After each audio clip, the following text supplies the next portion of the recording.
예수를 믿는 사람들의 참모습이 어떠해야 할까? 우리가 다 예수 믿는 사람이기 때문에 우리 자신의 정체성을 또 한번 돌아보고 정립해보는 시간을 가지겠습니다.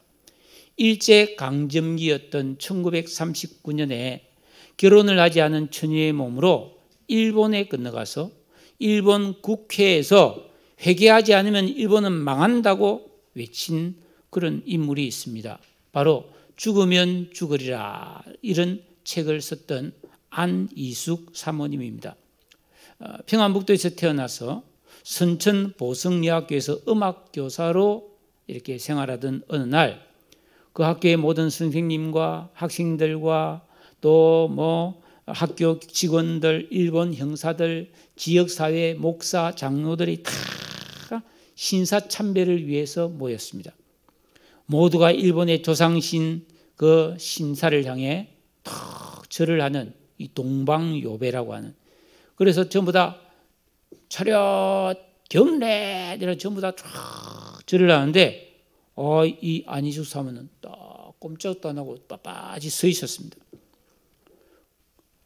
이 일로 인해서 경찰서에 잡혀가서 혹독한 고문을 받았고 학교를 그만두게 되었습니다. 그런데 하나님께서 기도 중에 평양으로 가라는 음성을 듣고 평양에 갔는데 어느 날 거기에 한 노인이 찾아왔어요. 이 노인도 역시 하나님의 음성을 듣고 안이숙이 어디 있으니까 찾아가라. 마치 사도 바울이 다메섹에 있을 때 그죠? 하나님이 아나니아에게 찾아가라는 것처럼 이 찾아온 이분이 누구냐면 엄청난 부자였고 의사였는데 신사참배를 거부하다가 모진 고문을 받았는데 끝까지 모든 재산을 다 포기하면서도 자기가 신사참배를 하지 않았던 박관준 장로님이었습니다. 두 분이 함께 대화를 중에 하나님 뜻을 발견하고 일본 동경으로 떠나게 됩니다.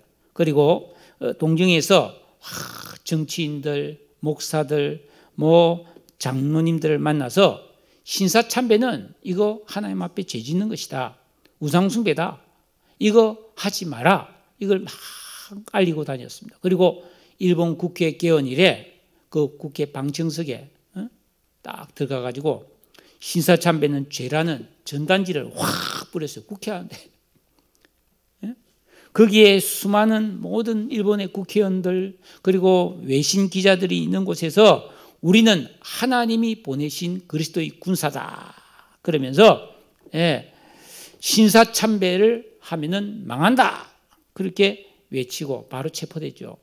그리고 안이숙은 평양 형무소로 이감이 되어서 거기서 많은 고문을 받고 감옥 생활을 하게 되었습니다.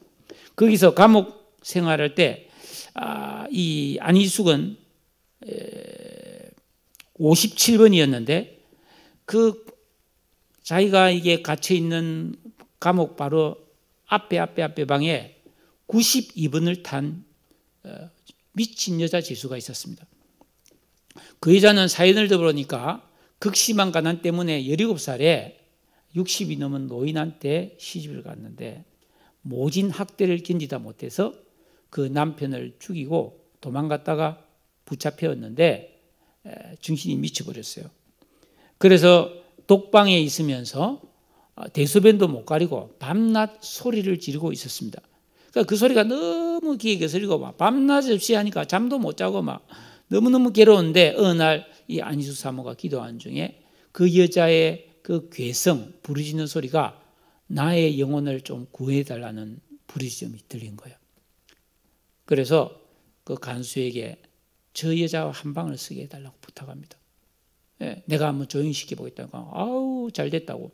그래서 들려보냈는데 이 미친 여자가 밤낮 달려들어서 꼬집고 머리카락을 당기고 때리는 거예요. 사납게. 그런데도 이 여자를 안고 맞아가면서 막 기도를 해주고 그 감옥소에서 주는 식량이 너무 부족했지만은 먹지 않고 금식기도 하면서 이 여자에게 밥을 먹입니다.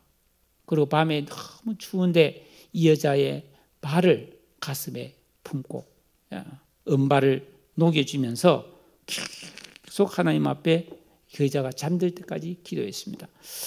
예. 그러니까 이게 며칠 동안 금식하면서 막 머리가 핑핑 도는데도 계속 이 여자의 영혼을 위해서 기도했는데, 여러분 놀랍게도 시간이 어느 정도 흐른 다음에 그 미친 92번 여자의 정신이 맑게 돌아왔어요. 그리고 안희숙이 전하는 복음을 받고 예수를 믿게 되었습니다. 그때 일에 대해서 이 안희숙 사모가 책에서 이렇게 고백했습니다. 주님의 사랑이 이토록 큰 줄은 미처 몰랐습니다. 쓰레기 더미에 버려진 것 같은 한 영혼을 주님께서 사랑으로 다시 살리시고 구원해 주셨습니다. 저는 이 엄청난 사랑을 더 많은 사람에게 전하기 위해 주님께서 명령하시면 어디든지 갈 것입니다. 그런데 그 여자는 얼마 안 있어서 사형 집행을 당하게 되었습니다. 그때 사형을 당하러 가면서 너무너무 평안한 눈으로 눈물을 흘리면서 안희숙에게, 언니, 하늘나라에서 다시 만나면 절대로 헤어지지 말고 꼭 나와 함께 살아요. 그러면서 사형장으로 갔습니다. 그리고 이 안희숙 사모는 그 감옥에서 이제 군복에 단추다는 노동을 했다고 합니다. 그런데 주일이 되면 나는 주일 성수를 해야 되기 때문에 이 일을 못한다. 그러니까 막 간수들이 막 욕을 하고 때리고, 그런데 그래도 말을 안 들으니까 이 형무소장실로 끌려갔습니다. 왜 안 하느냐? 나 예수 믿기 때문에 주일 성수, 주일에는 일하면 안 된다. 그러니까 무슨 소리 하냐고. 그러면서 대일본 제국 천황폐하의 명령이다.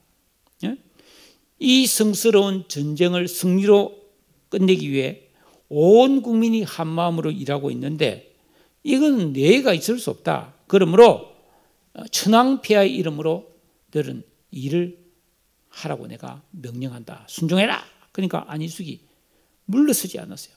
벌떡 일어나서 소장보다 더 큰 목소리로 외쳤습니다. 나 안희숙은 천지와 만물을 지으시고 주장하시고 살아계신 하나님께서 여세 동안은 일을 하되 일곱째 되는 날에는 쉬라고 하셨기 때문에 나는 하나님을 섬기는 종으로서 주일에는 일할 수 없다. 그렇게 말은 했지만 사실은 이제 죽을 수도 있잖아요. 사형 선고를 받은 사람이거든요. 그러니까 부들부들 떠는데 안희숙을 딱 노려보고 있던 그 형무소 소장이 환한 표정을 풀더니 이렇게 말했습니다. 내가 신앙에 대해서 말로만 들었는데 오늘 내가 그 신앙이 뭐라는 것을 확실히 보았다면서, 그리고 알았다면서 앞으로 이 57번에게는 주일에는 일을 시키지 말라고 명령을 했습니다. 안희숙은 얼마 못 가 이 사형 은도를 받고 사형 집행일을 며칠 앞두고 있었는데 마침 해방이 되어서 기적처럼 석방이 되었습니다. 여러분, 여인의 몸으로 어떻게 이토록 담대하고 어떻게 이토록 사랑할 수 있을까요? 감옥에서. 이 안희숙 사모의 이 놀라운 신앙과 담대함은 계명 지키는 신앙에서 한 거예요. 하나님을 목숨 바쳐 사랑하고 그 말씀을 적중된 순종을 통해서 마음을 기경하여서 그 사랑으로 이웃까지 사랑하게 되는 이 십계명 중심의 신앙이었다라고 하는 것입니다. 제가 중학교 다닐 때 윤리 시간에 처음으로 인간이란 어떤 존재인가, 중국의 유학자 맹자가 성선설, 인간은 원래 선하게 태어났다 그렇게 했고, 또 유학자 중에 순자라는 사람은 아니다, 인간은 처음 태어날 때부터 악하게 태어났다고 주장했습니다. 즉 소위 성선설과 성악설이죠. 그때 막 친구들끼리 넌 어떻게 생각하냐? 성선설이 맞냐? 성악설이 맞냐? 여러분 뭐가 맞습니까? 제가 이에 대해서 뭐 깊이 생각해 보지 않았는데 이 설교를 준비하면서 딱 이 생각이 딱 나면서 이 정확하게 깨달으시더라고요. 둘 다 맞아요. 그리고 둘 다 틀렸어요. 왜냐하면 이 맹자와 순자라는 사람은 유교라는 그 승리학 속에서 깊이 인간의 존재를 성찰해 보았는데, 나름대로 깨달았지만 부분만 보한 거죠. 맹자는 원래 하나님이 창조하실 당시의 인간을 보한 거고, 순자는 타락한 이후의 인간을 본 거죠. 성경이 뭐라고 말하십니까? 성경은 원래 하나님이 처음 사람을 창조할 때는 하나님의 형상을 닮은 선하고 아름답고 지혜로운 영적 존재로 지음받았다. 그런데 아담과 하와가 선악과를 따먹고 타락하여 원래 가지고 있던 하나님의 형상과 생명을 잃어버리고 아담 스타일이 되어버렸어요. 땅에 있는 지체로 땅의 것을 추구하는 악한 인격, 악한 감성, 악한 의식을 가지고 사는, 이게 땅에 있는 지체로 살게 되었다는 말이죠. 그러므로 인간은 원래 선하게 태어났지만 악하게 타락해 버렸기 때문에 이 인간의 이 세상에 살아가면서 가장 큰 과제는 회복하는 것이에요. 회복. 이게 치유되고 회복되어서 원래 하나님의 형상을 회복하는 것이 가장 큰 과제라는 겁니다. 이게 구원이에요. 하나님은 우리를 이 구원하겠다는 게 바로 이게 하나님의 형상의 회복입니다. 단순히 천국 보내는 게 아니라는 거예요. 여러분, 인간은 어떤 동물과도 구별이 되는 영적 존재죠. 영적인 존재의 반대말이 뭐예요? 육적인 존재. 그런데 이 육적인 인간의 육체로 사람을 구분하게 되면은 빈부귀천입니다. 귀한 사람, 천한 사람, 부자, 가난한 자, 많이 배운 자, 못 배운 자, 늙은 사람, 젊은 사람, 남녀, 이게 다 구분하고 갈라치기 하잖아요. 이게 육적인 구분이죠. 이번 대통령 선거에도 뭐 젠더 갈등에서 갈라치기, 뭐 이대남, 이대녀, 이게 타락의 극치를 보여주는 거예요. 그러니까 인간이 육체가 되었다는 거지. 그런데 인간은 영적 존재잖아요. 영적 존재는 딱 세 종류밖에 없습니다. 예수 믿고 구원받아서 영이신 하나님의 생명이 우리 안에 들어오면 산자예요. 산자. 새 생명을 가진 살아있는 자, 새로운 피조물입니다. 그런데 하나님을 믿지 않기 때문에 여전히 땅에 있는 지체, 아담 안에 있는 육체적인 존재로 사는 사람을 죽은 자라고 해요. 죽은 자. 성경이 죽은 자예요. 또 한 가지는 예수 믿고 구원받아서 살아있는 그런 사람이 되었지만은 하나님의 뜻대로 살지 않음으로써 살아있지만 죽은 자처럼 살아가는 사람을 영적인 어린아이 또는 영적으로 잠자는 자라고 말하고 있어요. 그러니까 이 세상에는 영적으로는 살아있는 자인 죽은 자, 영적인 어린아이, 특히 살아있는 사람 중에서 계명 지키고 순종해서 완전히 새 사람이 된 깨어있는 사람, 이렇게 나눌 수밖에 없습니다. 그런데 여러분, 예수 믿고 구원받았지만은 영적으로 죽은 자는 죄인으로 태어나 죄인으로 살다가 비참해지는 거죠. 불신자는 지옥 갑니다. 그런데 영적인 어린아이는 자라지 않고 평생을 무감각하게 살면서 그 하나님의 은혜와 복을 누릴 수 있는데도 못 누리는 거예요. 마치 여러분 집에 맛있는 음식이 많은데 배 아프고 소화를 못하고 이빨도 없고 그래서 못 먹는 거하고 똑같습니다. 얼마나 기가 막힙니까? 죽음 이후 저 하나님 나라에서도 상이 없다 이 말입니다. 오직 하나님의 생명을 가지고 순종과 기도의 진정한 믿음 생활을 통해서 깨어있는 새 사람의 의식을 만든 사람만이 이 하나님을 기쁘시게 할 수 있고 이 땅에서도 복을 받고 천국에서도 영원한 존귀와 영광을 누릴 수 있음을 믿으시기를 축복합니다. 어떻게 살아야 할까? 1절에 있습니다. 예수께서 그리스도이심을 믿는 자마다 하나님께로부터 난 자니. 자, 예수 믿고 제사함 받고 그래서 거듭나고 중생한 사람은 하나님이 낳아주신 자녀라는 겁니다. 그런데 여기서 가장 중요한 것은 예수 믿는다는 것이죠. 예수 믿는 게 뭡니까? 예수를 믿으면 교회만 다니면 예수 믿는 겁니까? 아니에요. 예수 믿는다는 것의 내용이 뭐냐면 예수가 그리스도이시라는 것을 믿어야 된다는 거예요. 여러분은 예수님이 그리스도이심을 믿습니까? 예수 그리스도가 나의 주님임을 믿습니까? 여기서 헬라어 그리스도는 히브리어 메시아를 번역한 것인데 이게 의미가 기름 부음 받은 자라는 뜻이잖아요. 그러니까 기름 부음을 받았다는 것은 구약 시대에 왕, 제사장, 선지자 이 세 사람뿐은 반드시 하나님이 기름을 부어줬어요. 그러니까 예수님을 그리스도 기름 부음 받은 분으로 믿는다는 것은 세 가지입니다. 첫째, 예수님을 진정한 제사장으로 믿는 거예요. 우리를 위해 친히 제물이 되어주시고 하나님과 나 사이의 중보자가 되어서 우리와 하나님 사이를 화해시켜 주신 제사장, 우리를 축복하는 제사장으로 믿는 겁니다. 예수님은 우리를 복 주시는 분이죠. 이걸 믿어야 돼요. 두 번째는 우리가 이 세상에서 어떻게 살아야 될지 모르는데 예수님은 정확한 하나님 말씀을 해석해서 우리에게 전해주시는 참 선지자이심을 믿어야 돼요. 세 번째로는 예수님이 내 인생을 주관하고 다스리는 선하고 좋은 참된 왕이심을 믿고 순종하고 섬기는 겁니다.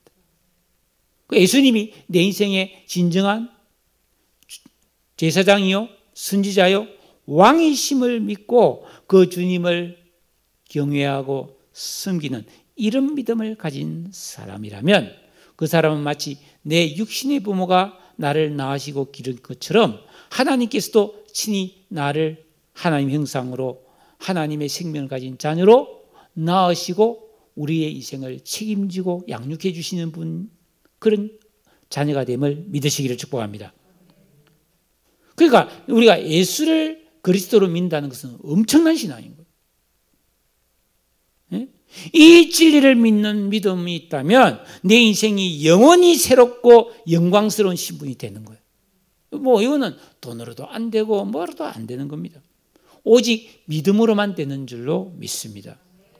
그런데 그 다음 단계 또 중요해요. 우리가 그렇게 정말 예수가 그리스도의 심을 믿어서 하나님 자녀가 되었다면 그 하나님 자녀에게 반드시 나타나는 두드러진 두 가지 특징이 있는데, 하나는 하나님을 사랑하는 거예요. 둘째는 하나님이 낳아주신 또 다른 성도, 우리의 믿음의 형제 자매들을 사랑한다는 거예요. 왜? 그도 나와 똑같이 예수 믿고 하나님이 낳아주신 자녀들이니까. 만약에 내가 예수 믿고 구원받은 건 맞는 것 같은데 하나님을 사랑하지도 않고 다른 사람에 대한 사랑도 없고 여전히 그냥 나밖에 모르고 그냥 엎치락뒤치락 살아가고 있다면 그 둘 중 한 가지는 잘못된 거죠.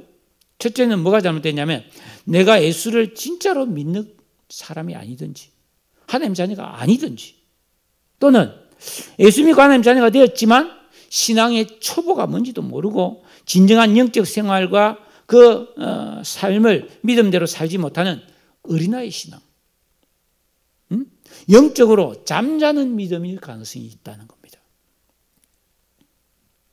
진실로 하나님을 믿고 구원받은 자녀는 하나님을 마음을 다하고 성품을 다하고 힘을 다해서 하나님을 사랑하고, 그래서 그 하나님의 사랑을 내가 맛보아 알게 되고 그 하나님께 받은 사랑을 통해 내가 내 자신을 깊이 사랑해서 내가 나를 속이지 않고 근신함과 경외함과 의로움으로 이 세상을 사는 거죠. 그러면서 이웃을 내 지체된 이 이웃을 내 몸처럼 사랑할 수 있게 된다는 겁니다. 그런데 이게 사실이라면, 이 성경 말씀이 하고 있으니까 사실이라면 왜 내가 예수를 믿는데 잘 안 되느냐? 또 내가 하나님을 목숨 바쳐 사랑해라면 그거는 또 한번 어떻게 해보겠는데, 이웃을, 다른 사람을 내 몸처럼 사랑한다는 것은 좀 어려움을 느낄 수 있습니다. 왜일까? 이에 대한 해답이 2절 3절에 있습니다. 우리가 하나님을 사랑하고 그의 계명들을 지킬 때 이로써 우리가 하나님의 자녀를 사랑하는 줄 아느니라. 3절에는 하나님을 사랑하는 것은 이것이니 우리가 그의 계명들을 지키는 것이라고 말하고 있습니다. 즉 뭡니까? 예수 믿고 구원받은 성도가 이 계명들을 잘 지켜갈 때 하나님도 사랑할 수 있고 지체들도 사랑할 수 있는 능력과 힘이 생긴다는 것입니다. 그러니까 다르게 말하면 내가 아무리 예수를 믿고 구원받은 하나님의 자녀일지라도 계명을 지키는 순종하는 신앙이 아니면은 하나님이 명령하신 사랑이 안 된다는 겁니다. 여전히 뭐예요? 옛사람에 얽매여서 이기적이고 사악한 삶을 살 수밖에 없는 거예요. 독한 삶을 살 수밖에 없고 매정하고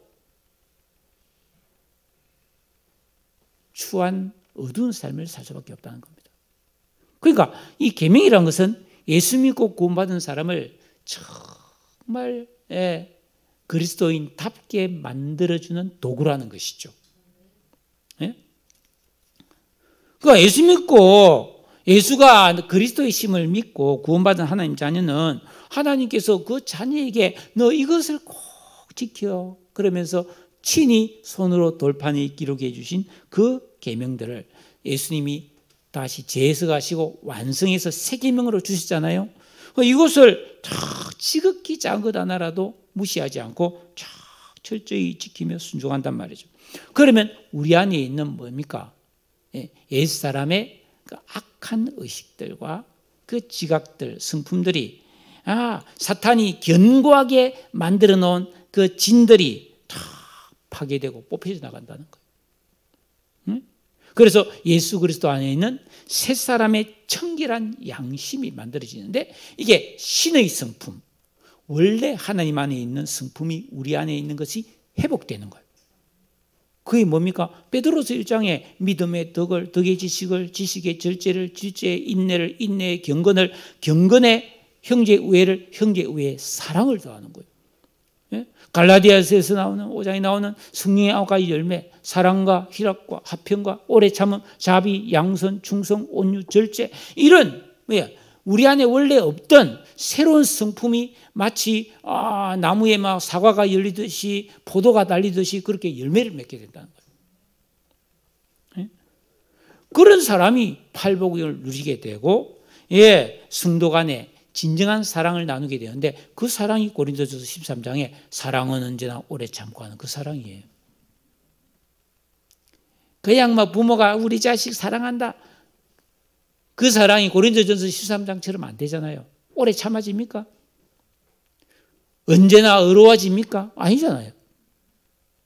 그러니까 이런 새 사람의 의식이 만들어져야만이 하나님을 진실로 사랑하고 이웃을 진실로 사랑하게 되는데 그 앞에 우리 안희숙 사모님 같은 분들이 바로 그런 계명을 지키는 신앙을 통해서 그런 의식과 지각과 인격이 만들어졌다는 겁니다. 여러분, 우리는 이런 말씀을 기준으로 삼고 내가 진정한 신앙의 길을 가고 있는지 점검해 보세요. 이건 하나님의 말씀이잖아요. 이런 거 없이 그냥 정확한 기준도 없이 그냥 나는 교회를 다닌다. 이것으로 만족하면 곤란합니다. 혹 어떤 분이 목사님, 그 말씀이 맞고 알긴 알겠는데 그게 어디 쉽냐고요. 계명을 지키는 게 어디 쉽냐고요. 어렵죠. 여러분 이 세상에 쉬운 일이 어디 있습니까? 학생이 공부 잘하는 거 부모님은 말합니다. 내가 니한테 밥 먹여주고 옷 입혀주고 용돈 주고 책 사주고 공부시키고 막 네가 원하면은 모든 걸 다 해주는데 너 왜 공부를 그렇게 못하냐? 공부 잘하기 쉬운 게 아니죠. 인내가 필요하잖아요. 조그마한 커피숍 구멍가게 하나를 운영하려 해도 쉬운 일이 아니잖아요. 얼마나 어렵습니까? 내 몸 하나 올바르게 간수하는 것도 쉽지 않잖아요. 근데 이 계명을 지켜서 영원히 복을 받고 천국에서 큰 자가 되고 존귀와 영광으로 왕노릇하는 사람이 된다는 게 그렇게 간단히 대충 얼치게 되는 게 아니라는 겁니다. 그렇지만 그게 어렵거나 불가능한 일도 또 아니에요. 하나님께서 이에 대해서 그 3절 끝에 보면 그의 계명들은 무거운 것이 아니다. 무거운 것이 아니라고 했어요. 예. 예수 믿고 구원받은 하나님의 자녀라면 누구든지 이거 지킬 수 있다는 겁니다. 여기서 무겁다는 말은 어렵다, 가혹하다는 겁니다. 가혹하다는 거예요. 뭐 요즘 보면 젊은이들이 막 공무원 되려고 애를 쓰는데 공무원 됐는데 몇 달 안 돼서 그냥 그만두거나 자살한 사람이 생겨요. 너무 가혹하니까.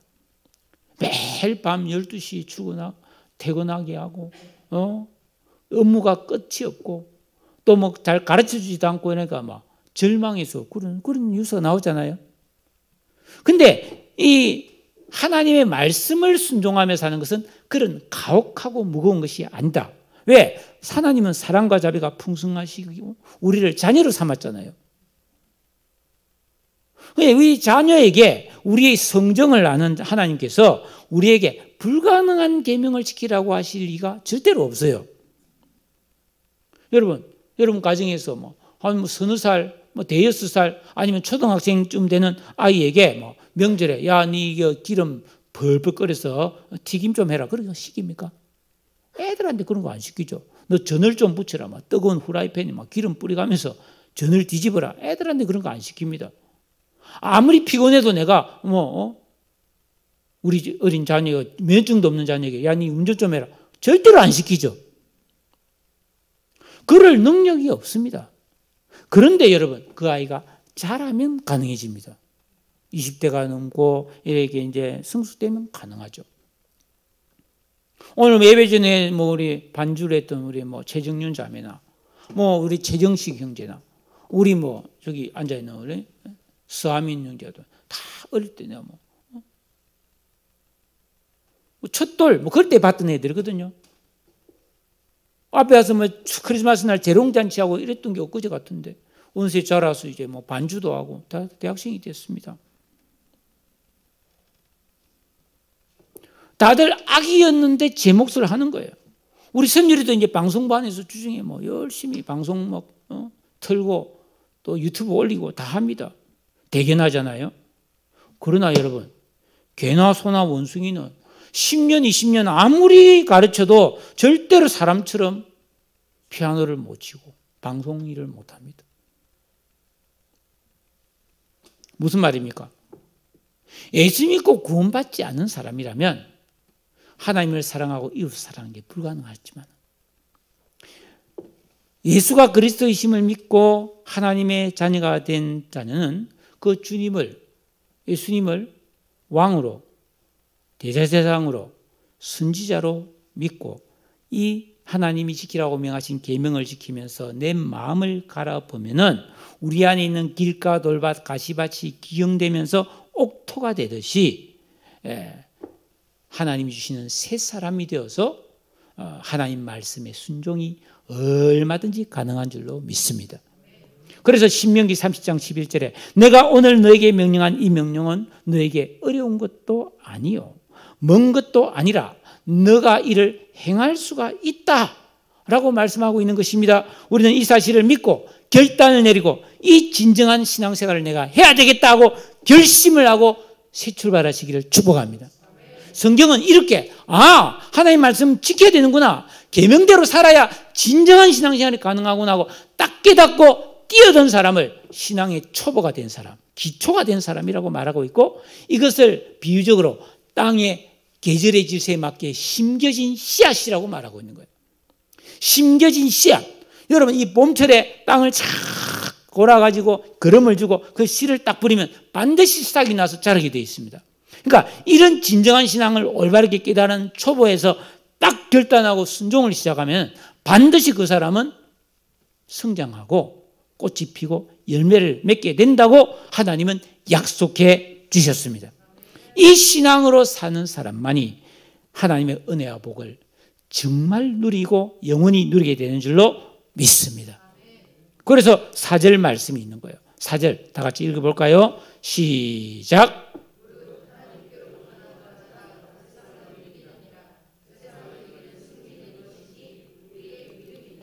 여기서 하나님께로부터 난 자는 어떤 자입니까? 예수께서 그리스도이심을 믿는 자죠. 1절에, 그죠? 그러니까 예수를 올바르게 정확하게 믿는 자라야 세상을 이길 수 있다. 그때 세상은 뭘 말하냐 하면은 이 세상의 타락한 문화를 말하는 거예요. 하나님을 대적하는 불법, 죄악, 타락한 인간의 삶의 방식, 그대로 살다가는 반드시 망하는 것, 이걸 이제 세상이라고 표현하고 있는데, 이런 세상을 이겨내면서 살려면 단순히 믿습니다 그러면서 교회 다니는 것이 아니라 예수가 그리스도심을 믿고 진정한 영적 생활, 즉 계명을 지키는 이런 신앙생활을 통해 우리의 마음이 새로워져야만이 세상 죄, 불법, 마귀의 유혹과 역사를 이길 수가 있는 거예요. 즉 영적 싸움에서 승리할 수 있는 겁니다. 그러니까 영적 싸움에서 승리하려면은 에베소 6장에서는 하나님의 전신갑주를 입으라 그랬잖아요. 전신갑주, 온몸을 무장하려면은 누워서 잠자고면서 입을 수 있습니까? 아니죠. 깨어나서 일어서야 되잖아요. 그래서 서서 진리의 띠를 띠고 서서, 이게 뭐예요? 신앙의 초보거든요.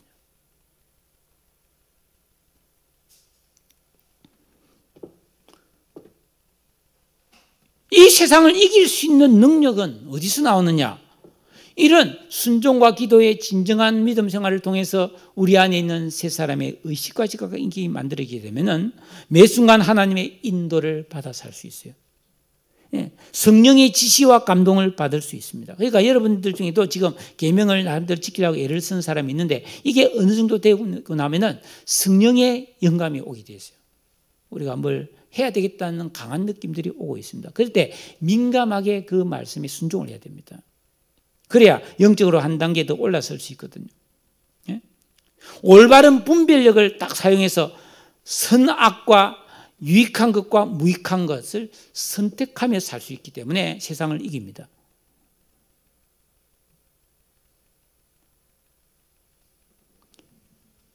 또 하나님의 능력과 은혜와 하나님의 모든 영적 자원이 공급되기 때문에 우리는 뭐예요? 풍성한 삶을 살 수 있는 겁니다. 두려움이 없어지는 거예요. 마귀에게 안 속습니다. 유혹과 정욕과 욕심과 죄에 걸려서 안 넘어집니다. 여러분 대통령 선거 끝났지만 얼마나 상처들이 많아요. 자, 이번에 뭐 당선자 보세요. 전 투표율이 하면 78%가 안 됐잖아요. 77점 몇 프로죠? 그 77점 몇 프로에서 48% 정도 받았어요. 그러니까 절반도 훨씬 안 되게 지지받고 대통령 된 거예요. 어떤 면에서 전 국민의 절반 이상은 뭐 떨어진 사람은 말할 것도 없고 걸린 사람도 별로인 거예요. 사실은 비호감인 거예요. 법적으로 당선됐지만 왜 이런 일이 생겼습니까? 살아온 과정에서 뭐 배우자든 본인이든 그 죄의 세상에 졌던 경험들이 있기 때문이잖아요. 그죠? 그러니까 아마 내 생각에는 정상적인 사고를 가졌다면은 대통령 선거 중에서 상대방에서 당신이 이런 잘못이 있잖아, 당신이 이런 죄가 있잖아 했을 때 얼마나 참 창피하겠습니까? 하나님 앞에서는요 아무것도 감출 게 없습니다. 예?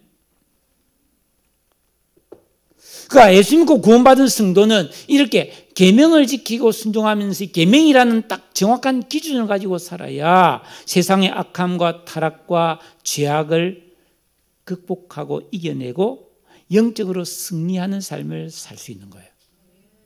안 그러면요 성공하고 부자가 돼도 더러운 거예요. 죄가 가득한 거예요. 하나님 앞에 설 수 없어요. 5절에 예수께서 하나님의 아들이 심을 믿는 자가 아니면 세상을 이기는 자가 누구냐? 예. 그러니까 예수 믿고 구원받아서 진정한 신앙생활을 하는 사람이라야 세상을 이길 수가 있는 거예요. 예?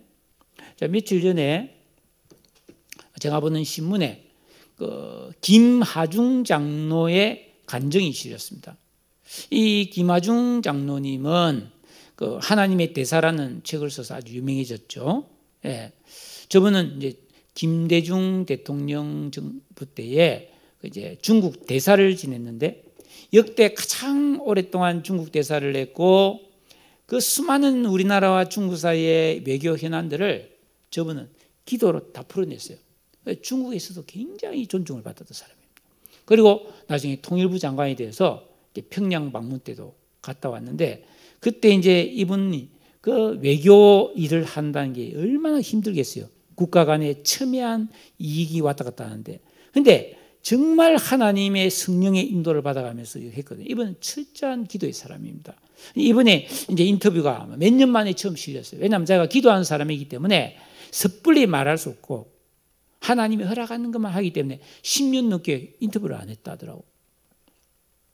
근데 이분이 마침 그 인터뷰한 내용의 핵심이 뭐냐면 오늘 우리가 읽은 요한 1서 5장 4절 5절 말씀으로 자기가 이제 간증을 해놨더라고요. 자, 거기에 이런 말을 해놨습니다.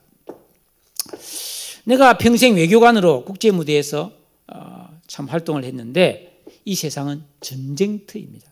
보이지 않는 전쟁터라는. 사람들은 저마다 성공을 인생의 목표로 삼습니다. 하지만 그리스도인은 성공해서 세상을 이기는 사람이 아닙니다. 요한일서 5장 4절 5절 말씀처럼 예수께서 하나님의 아들이심을 믿고 나의 왕으로 받아들일 때 세상을 이길 수가 있습니다. 이게 참 외교관이 하는 말입니다. 그런데 세상을 이기려면 반드시 내 안에 계신 성령의 도우심을 받아야 됩니다. 그 6절에 이제 성령이 나오잖아요. 오늘 말씀 6절에. 이를 위해서 성령의 도움을 받기 위해서는 끊임없이 자기 죄를 깊이 회개하고 영으로 기도해야 됩니다.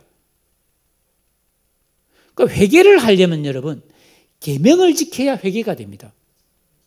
계명을 안 지키면 막 회개하려 해도 내가 도둑질한 거 뭐 그런 것만 생각나고 내가 오늘 혹시 욕한 거 내가 혹시 뭐 잘못되는 거 그런 것만 회개하지 정말 내가 하나님 앞에 불순종한 것은 회개를 못해요. 그러니까 계명을 지켜야만이 아주 예민하고 민감하고 정교하게 불순물을 가려낼 수 있다는 겁니다.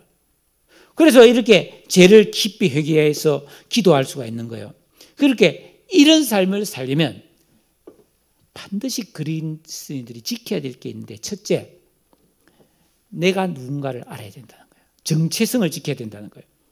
내가 언제나 어디서든지 예수의 사람이고 계명을 지키는 자로 살아야 됩니다. 그래야 할 때 성령께서 도우십니다. 그런데 돈이나 명예나 권력이나 뭔가를 의식해서 자신의 정체성이 약해지고 내가 그리스도인이라는 것을 드러내기를 주저한다면 성령의 도움 받기 어렵습니다. 이분은 그럼 외교를 하면서 나는 하나님 믿는 사람이다. 이렇게 해서 자기는 대한민국의 대사이지만 하나님의 대사라고 주장했던 사람이에요. 엄청난 사람이죠. 저 책이 있습니다. 저기에. 한번 읽어보세요. 참 재미납니다. 두 번째로 사람으로부터 자유로워야 된다고 그랬어요. 세상 사람들은 성공을 위해 지연, 학연, 혈연을 중시하면서 사람을 막 의지합니다. 그러다가 위기를 만나면 허둥지둥합니다. 왜냐하면 진짜 위기 때 사람들은 별 도움이 안 됐더라는 거예요. 자기가 막 외교 무대에서 막 이러지도 못하고 국가 간에 큰 중국과 막 일이 꼬였을 때 도와줄 사람이 없더라는 거예요. 근데 하나님 앞에 기도하니까 막 대사관 직원들이 아니 대사님 지금 막 정부에서 막 본국에서 막 호출이 오고 막 난리도 아닌데 빨리 귀국해라 그러고 말이죠. 난리도 아닌데 지금 뭐 하십니까? 아니 나 기도해야 된다.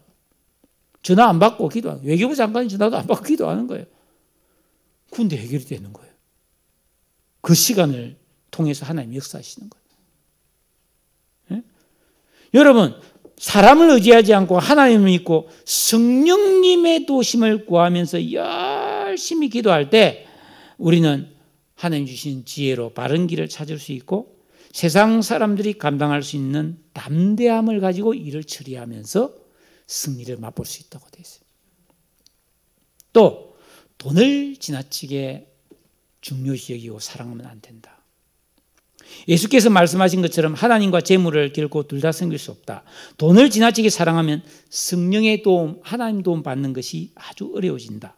돈을 사랑하는 것이 일만하게 뿌리라는 것은 지금 세상에서 일어나는 상황을 볼 때 더욱 분명히 알 수 있다. 돈은 이용 대상이지 의지할 대상이 아니에요. 사용하는 거지 의지하는 것이 아니라는 겁니다. 끝으로 성도는 돈을 벌거나 명예를 얻거나 권력을 가질 때도 하나님의 사랑을 힘써 실천해야 한다. 하나님께서 나와 우리 가정에 주신 복과 은혜를 나만 누리면 안 되고 이것을 다른 사람에게 흘러가도록 예수님의 사랑을 실천해야 된다는 겁니다. 특별히 가난하고 불쌍한 지체들을 돕고 이웃과 화목함으로써 하나님의 이름이 존귀와 영광을 받도록 하면 이게 세상을 이기는 거라. 와, 이 굉장히 깊은 이야기라. 그래서 신문을 보면서 내가 그 자리에서 막 빨간 줄로 쫙 꺼놓고 쓰레기통에 버렸는데 이 설교를 준비하면서 딱 생각이 나는 거예요. 그래서 막 뒤져서 찾아서 지금 인용을 지금 한 겁니다.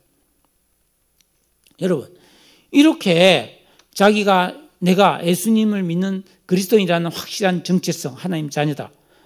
내가 사람에게 얽매인 게 아니고 하나님의 뜻에 매인받아야 되는, 말씀에 매인받아야 돼요. 예? 그리고 돈을 필요는 하지만 너무 지나치게 의지하지 말고 이웃을 사랑하고 선을 베푸는 이런 삶이 예수 믿는 사람의 참모습이라는. 안희숙이라는 사람도 그렇고 김하중이라는 사람도 그렇고. 그러니까 여러분 지금 이 세상은 막 그냥 힘 있는 사람, 돈 많은 사람이 큰 소리 치고 막 사는 것 같지만은 사실은 뭡니까? 이런 그루터기와 같이 남아있는 자, 진실한 믿음으로 살면서 기도하는 사람이 여전히 이 세상에는 있는 거예요. 하나님은 이런 사람을 찾으시고요. 우리가 그런 믿음의 사람 되기를 기뻐하시는 줄로 믿습니다. 성도는 그럭저럭 그냥 적당히 살면 안 됩니다. 지금이라도 여러분 이 사실을 최정호 목사를 통해서 알았으니까 다행으로 여기십시오. 예? 생각하고 사셔야 됩니다. 가장 영광스럽고 존귀하고 영원히 잘 되는 길을 가야지. 이래 모르겠다. 적당히 살자. 적당히 안 된다니까. 적당히 사라지는 게 없어요, 여러분. 학생이 적당히 학교 다녀서 되는 일이 있겠어요? 여러분, 사자가 오늘 적당히 한 마리 잡아먹자. 그 사자 굶어 죽어요. 안 그래요?